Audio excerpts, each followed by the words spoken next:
कर दीजिए और स्टार्ट करते हैं। ठीक है, सबसे पहले हम पढ़ेंगे ब्लड के बारे में। ओके, कि ब्लड क्या होता है, यानी कि रक्त क्या होता है, या इसी को हम कहेंगे रुधिर क्या है। उसके बाद फिर हम इसके संचरण या परिसंचरण या सर्कुलेशन के बारे में पढ़ेंगे। पहले ये जान जाइए कि ब्लड का आखिर शरीर में क्या काम है, या ब्लड होता क्या है। ब्लड की एक जो बेसिक कॉन्सेप्ट है वो आप समझ जाइए।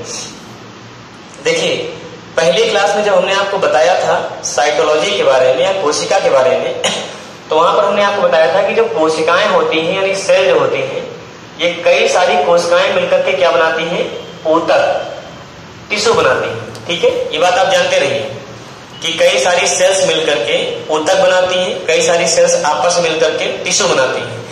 तो जैसे जब कई सारी कोशिकाएं मिली, ब्लड के लिए भी ऐसे ही समझेंगे, कई सारी कोशिकाएं मिली तो इन्होंने ऊतक बनाया, और ये ऊतक या टिश्यू कई रूप में हो सकता है। अभी जो हम ऊतक पढ़ने जा रहे हैं उसका नाम है ब्लड। ठीक, तो अगर हमने ब्लड को कहा कि ब्लड एक टिश्यू है, ब्लड एक ऊतक है, तो इसका मतलब आप तुरंत समझ गए कि ये ब्लड कई सारी कोशिकाओं से मिलकर के बना होगा। क्यों? क्योंकि आपको पता है कि कोशिकाएं यानी सेल्स आपस में मिलकर के क्या बनाती हैं, ऊतक बनाती हैं।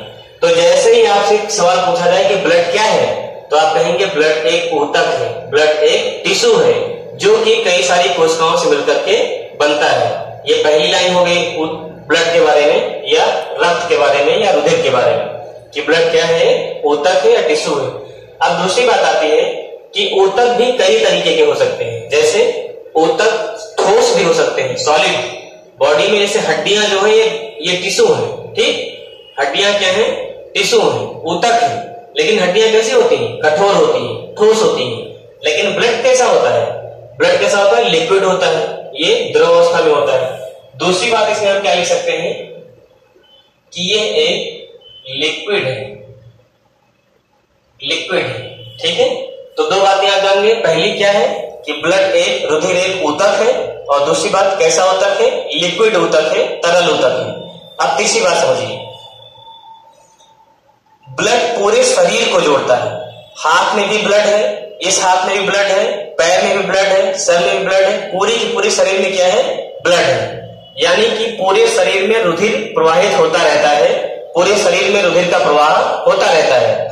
तो हम यहाँ पे कह सकते हैं कि रुधिर यानी ब्लड क्या करता है, पूरी बॉडी को कनेक्ट करता है।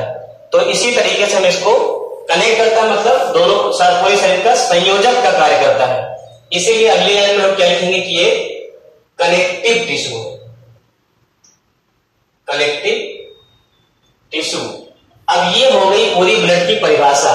केवल हमने आपको डेफिनेशन ब्लड की बताया है। क्या है डेफिनेशन? पहली बात कि कोशिकाओं से मिलकर के जो संरचना बनती है उसको ऊतक कहते हैं। ब्लड में भी बहुत सारी कोशिकाएं होती हैं, इसका मतलब ब्लड भी क्या है, ऊतक है, एक टिश्यू है।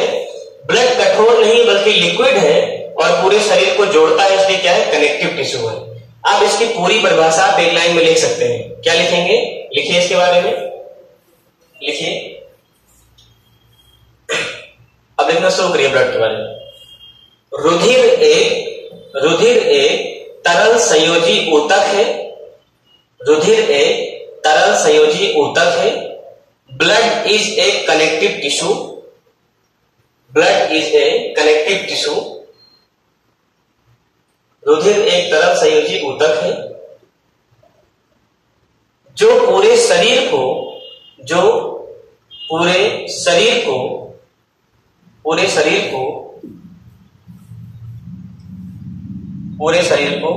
जोड़ता है अथवा कनेक्ट करता है, जोड़ता है अथवा कनेक्ट करता है। इसीलिए ये संयोजी ऊतक है, जो पूरे शरीर को जोड़ता है या कनेक्ट करता है, इसीलिए ये संयोजी ऊतक है, इसीलिए ये संयोजी ऊतक है। That is why it is a connective tissue, that's why it is a connective tissue. अब ब्लड के बारे में आप जान गए। जोड़ता कैसे हम आपको बता दें। जोड़ने का मतलब हुआ ये कि जो ब्लड आपके इस हाथ से गया है वो उंगलियों को भी कनेक्ट करेगा, है ना, एक स्ट्रीम है ना, उसी के द्वारा सब पूरा बॉडी क्या है, कनेक्टेड है। तो ब्लड के बारे में आप इतना समझ गए।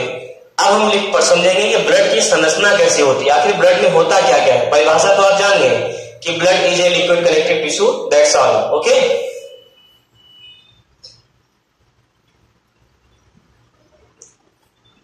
जब हम ब्लड की संरचना पढ़ेंगे तो ब्लड के बारे में बताएंगे कि ब्लड दो रूपों में जाना जा सकता है, दो भागों में इसकी संरचना को हम पढ़ सकते हैं। कैसे? पहली संरचना को हम कहेंगे प्लाज्मा। क्या कहेंगे? प्लाज्मा। और दूसरा जो ब्लड में भाग आएगा उसको हम कहेंगे निर्माणकारी तत्व। ठीक है, निर्माणकारी तत्व, इसको इंग्लिश में हम कहेंगे फॉर्मिंग एलिमेंट्स, जो ऐसे तत्व जो रुधिर का निर्माण करते हैं। और दूसरा क्या हमने पढ़ा? प्लाज्मा। तो अब अगर आपसे हम पूछे कि ब्लड को या रुधिर को कितने मुख्य भागों में बांटा जा सकता है, तो दो मुख्य भाग हैं। कौन से? एक है आपका ये प्लाज्मा और दूसरा कौन सा है? निर्माणकारी तत्व। अब देखिए, पूरे शरीर का 55% भाग 55% पार्ट क्या होता है? प्लाज्मा होता है। शेष 45% भाग, शेष 45% भाग क्या होता है? उसमें निर्माणकारी तत्व आते हैं। यानी कि हम मोटे तौर पे कह सकते हैं कि रुधिर का अधिकांश भाग क्या होता है? प्लाज्मा होता है। शेष भाग क्या होता है? निर्माणकारी तत्व होता है।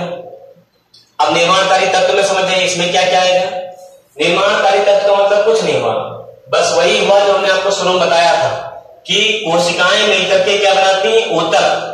अगर रुधिर भी एक ऊतक है, ब्लड भी एक टिश्यू है, तो ये भी किससे मिलकर बनेगा? सेल से। और उन्हीं सेल्स के नाम समझ जाइए, फिर आप निर्माणकारी तत्व समझ गए। कौन सी सेल्स हैं? आरबीसी, डब्ल्यूबीसी और प्लेटलेट्स। ठीक है, ये तीन कोशिकाएं आप पढ़ लिए, यही निर्माणकारी तत्व है। अब प्लाज्मा में समझिए, पहले जानिए प्लाज्मा क्या होता है। आपने पहले ही शुरू में ही जो है कभी ना कभी साइंस में पढ़ा होगा कि पदार्थ तीन अवस्थाओं में होता है, ठोस, द्रव और गैस। ओके, ये आपने पढ़ा होगा। लेकिन बाद में फिर आपने ये भी पढ़ा होगा या सुना होगा, नहीं सुना है तो आप सुन लीजिए कि पदार्थ की चौथी अवस्था भी होती है जिसको क्या कहते हैं? प्लाज्मा। तीन स्टेज तो सॉलिड, लिक्विड, गैस हो गए और फोर्थ स्टेज है प्लाज्मा। सॉलिड में क्या होता है कि पदार्थ के अणु बहुत पास पास होते हैं, लिक्विड में क्या होता है कि दूर दूर होते हैं, और गैस में क्या होता है कि बहुत दूर होते हैं। ये आप समझ गए। अब जब प्लाज्मा के बारे में बताएंगे तो इसमें समझिए ठोस, द्रव, गैस में केवल अणुओं के दूरी की बात हो रही थी, डिस्टेंस की बात हो रही थी। लेकिन जब प्लाज्मा की हम बात करेंगे तो प्लाज्मा में हम पढ़ेंगे कि वही अणु, वही जो परमाणु थे वो यहाँ किस अवस्था में होंगे? आयनित अवस्था में होंगे। कैसे? जिससे मान लीजिए सोडियम का एक परमाणु है, हमने लिख दिया सोडियम। क्लोरीन का एक परमाणु है, हमने लिख दिया क्या? Cl, यानी क्लोरीन। ये हो गया। लेकिन जब हम इसको आयनित कर देंगे तो ये आपको केमिस्ट्री में पढ़ाया जाएगा। अभी बस हम थोड़ी बेसिक बातें बता रहे हैं ताकि आप प्लाज्मा को समझ जाएं।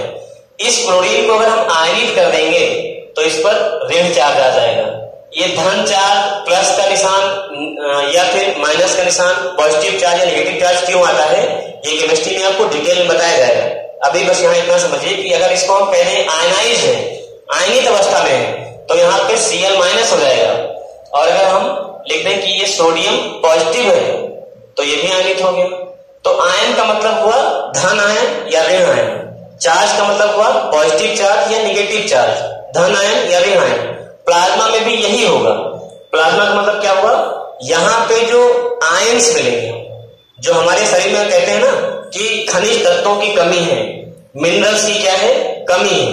तो मिनरल्स की कमी का मतलब कैल्शियम के आयंस कम हो गए, सोडियम के आयन कम है, पोटेशियम के आयन कम है, और यही आपका प्लाज्मा है। समझिए इसको। प्लाज्मा में क्या क्या है? एक तो हो गया आपका वाटर यानी जल, ठीक। दूसरे में आपके क्या क्या आ जाएगा, इसको समझ जाइए। दूसरे में आपके प्रोटीन, ठीक, आयन, अभी जो बताया था आपको, आयंस, ठीक,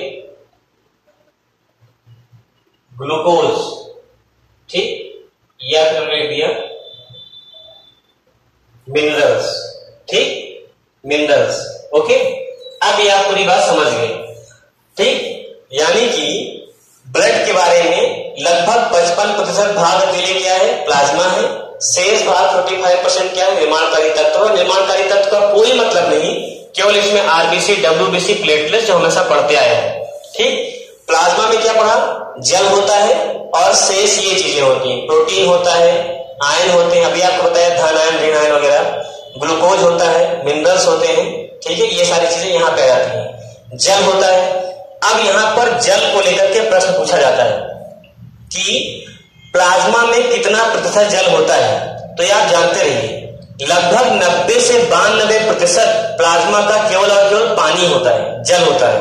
तो यहां पे आप क्या लिख लेंगे, 92%, यानी कि इस प्लाज्मा का 90 से 92% क्या हो गया, पानी हो गया। शेष जो बचा है 8 से 10%, ठीक है, ये जो 8 से 10% है इसमें ये चीजें आ जाएंगी। अब यहां तक आपको संरचना में कोई कंफ्यूजन नहीं होगा, ठीक है, आप इसको समझ गए। ब्लड को एक बार नोट कर लो, फिर इसको डिटेल में हम लोग पढ़ते हैं और यहीं से आपके सारे सवाल ब्लड के लग जाएंगे। अब ब्लड को यहां पर इस तरीके से पढ़ो कि कोई भी बुक आप लगाएं, कोई भी क्वेश्चन आपको मिले, अगर ये स्ट्रक्चर आपको याद है और इस स्ट्रक्चर से रिलेटेड जितनी बातें आपको बताई जाएंगी अगर वो याद है, तो ब्लड का कोई सवाल आपसे गलत होने वाला नहीं है, ठीक है। याद रखिए, इस स्ट्रक्चर को याद रखिए, इसके बारे में जो बातें बताई जाएंगी वो याद रखिए, फिर रुधिर का पूरा सवाल आपका सही हो जाएगा। परिसंचरण अभी हम लोग आगे पढ़ लेंगे, नोट के लिए इसको फिर आगे पढ़ते हैं, ठीक है।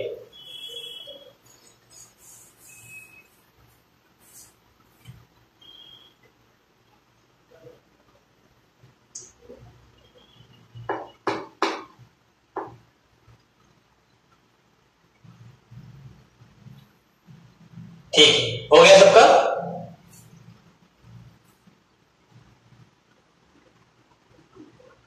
ओके, हटाते हैं इसको।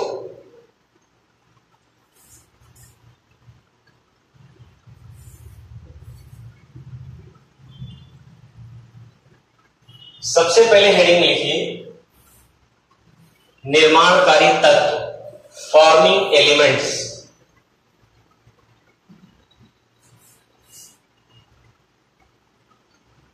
निर्माणकारी तत्व, फॉर्मिंग एलिमेंट्स, सबसे पहले आप यही पढ़िए, ठीक। अगर आपको ये समझ में नहीं आ रहा है कि बहुत बहुत भारी भरकम टर्म है, बहुत भारी भरकम शब्द है, ये निर्माणकारी तत्व क्या होता है, आपको अगर बहुत कठिन लग रहा हो, ठीक, तो इसको आप एक शब्द में लिख सकते हैं, रुधिर कोशिका। रुधिर कोशिका यानी ब्लड सेल्स, इसको आप ये भी कह सकते हैं, ठीक। अब किसी ने पूछा कि प्रोटीन के अलावा क्या लिखा था, तो प्रोटीन लिखा था, उसके बाद हमने आपको क्या बताया था, आयन लिखा था, आयंस, ठीक, ग्लूकोज लिखा था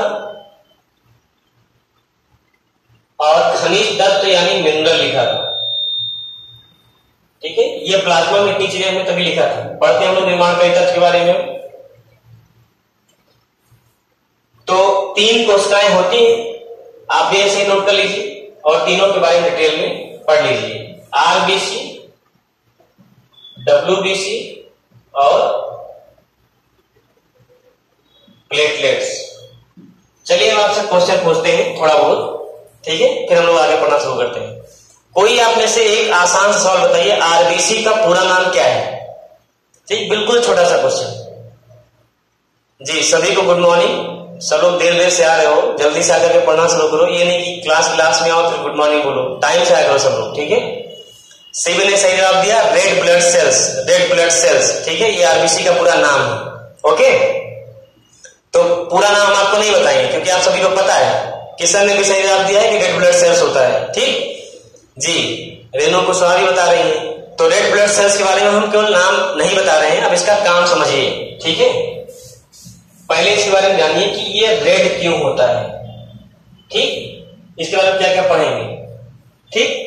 दूसरी बात आप क्या जानिए, इसकी संख्या कितनी होती है, संख्या कितनी होती है।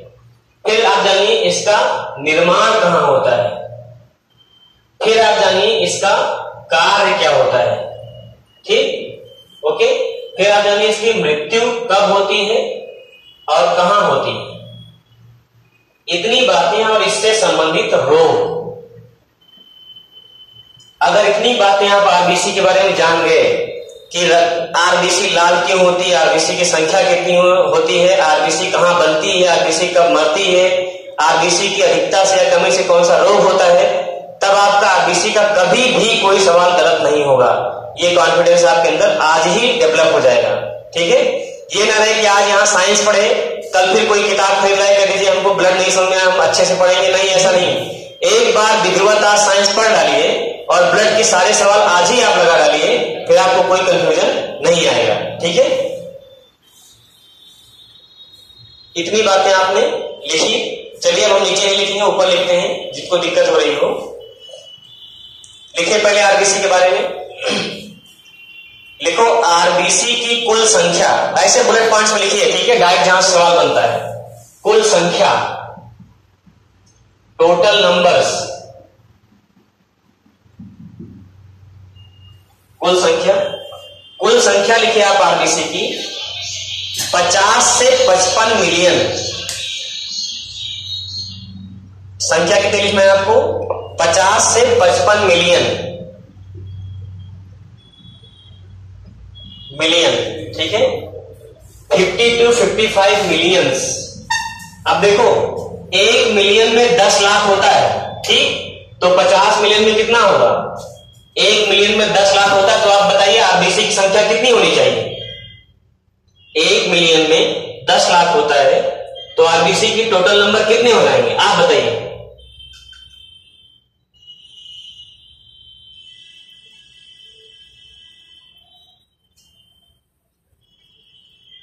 इतना बड़ा सवाल तो हमने नहीं पूछा कि आप इतना टाइम लगाए।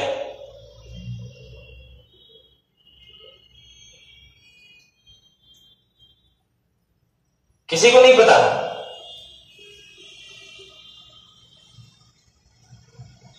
बहुत सही, सीबी ने बताया 50 लाख, 50 करोड़ नहीं, सुमन जी ने 50 करोड़ बता दिया, नहीं, मैंने कहा 50 मिलियन होती है, तो 1 मिलियन में जी 50 लाख होगा ये, ठीक है। 1 मिलियन में अगर 10 लाख है तो 50 लाख में, ऐसे समझिए इसका। अच्छा, इसको मैं क्लियर कर दे रहा हूं ताकि इससे कोई कंफ्यूजन ना हो। हमने 50 लिख दिया, एक्चुअली ये 5.0 है, ठीक, आपका हिसाब अपने हिसाब से रहा होगा, अब इसको समझिए। 5.0 to 5.5 मिलियन, ये हमें दिया 50 लाख से लेकर 55 लाख, ठीक, ये 5.0 है एक्चुअली, यानी 50 लाख से 55 लाख, ये आप याद कर लीजिए। आरबीसी की संख्या 50 लाख से 55 लाख, किसी कोई कंफ्यूजन नहीं रहेगा। दूसरी बात आप लिखिए, लाल रंग क्यों होता है, रेड कलर क्यों होता है, ठीक है। रेड कलर के लिए आंसर लिखिए, हीमोग्लोबिन के कारण। आंसर क्या होगा, हीमोग्लोबिन के कारण। दो बातें आप समझ गए, पहली, इनकी संख्या कितनी होगी, 50 से 55 लाख या 5.0 to 5.5 मिलियन। दूसरी बात, ये लाल क्यों होंगी, हीमोग्लोबिन के कारण, ठीक है, ये आप क्लियर हो गया। तीसरी बात लिखिए, निर्माण,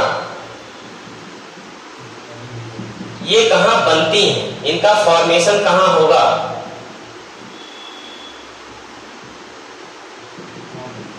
इनका फॉर्मेशन कहां होगा, ठीक है। लिखिए, इनका निर्माण होगा अस्थि मज्जा में, बोन मैरो में, ठीक है। निर्माण कहां होगा, बोन मैरो,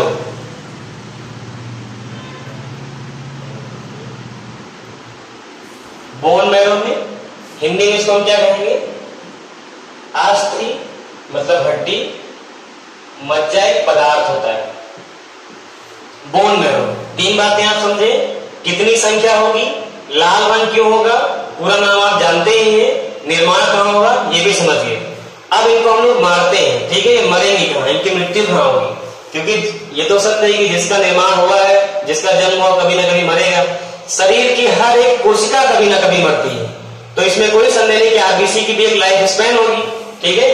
अब देखिए इनकी मृत्यु ये होगी आपकी कहां पर? स्प्लीन, इनकी स्प्लीन में मृत्यु होगी, ठीक है, स्प्लीन में। इसी को हम हिंदी में कहेंगे प्लीहा। हिंदी में क्या कहेंगे इसको? प्लीहा। इसकी स्पेलिंग अगर इंग्लिश में लिखना है तो आप ऐसे लिखेंगे। ये बातें आपने आरबीसी के बारे में जाना कि कुल संख्या, लाल रंग क्यों, निर्माण कहां होगा, मरेंगी कहां। आप समझिए कितने दिन जिएंगी, कहां पैदा होंगे तो जान गए, कहां मरेंगे ये भी जान गए, ये भी जानिए कि कितने दिन ये जिंदा रहती हैं। जिंदा रहने की पहली बार जितनी भी बातें आपको बताई जा रही है ये आदर्श स्थितियां हैं, इनमें परिवर्तन भी हो सकता है, लेकिन फिर भी 120 दिन इनका जीवन काल लिख लो, लाइफ स्पैन, जीवन काल 120 डेज, 120 दिन। इतनी बातें आपको हमने आरबीसी के बारे में बताया, ठीक है, आरबीसी के बारे में बताया, ठीक। यहां तक सबको क्लियर है? किसी कोई प्रॉब्लम आरबीसी के बारे में? हटा रहे